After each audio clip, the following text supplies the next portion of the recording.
So social doubts. It's very important to understand that we are a society. And if you study social psychology, there are two main things that develop the social norm. Number one, informational social influence. And number two, normative social influence. What's informational social influence? All human beings want to feel certain.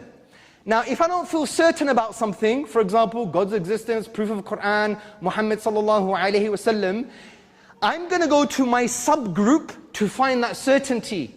If they're not giving me certainty, if I go to a Maulana and ask him a question, he says, just say Bismillah, go away, this is shaitan, then I'm not going to go to my subgroup anymore. I'm going to go now to the dominant group. And if a secular atheist culture becomes the dominant group, then there you go. That's what's going to happen. That's how human beings work from a social psychological perspective. Normative social influence is about belonging. I want to belong, right? There's no such thing as a personality on a desert island. What does chilling out on a desert island really mean?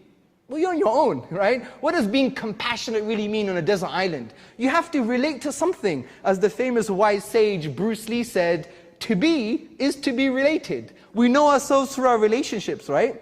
So we have a sense of belonging. Now, if I go to my subgroup, the Muslim community, and I have some quirky ideas, I'm a bit of a free thinker, maybe I don't look just like you, my beard's a bit too short, and maybe I'm wearing funky trousers, but I still want to connect with you. But if that community is intolerant, and that community is shunning me away, and that community is saying that you're a deviant, that you don't know what you're talking about, that you're stupid, and we have this ethno-religious, cultish mindset about certain things, then where they're going to go? They're going to go to the dominant group.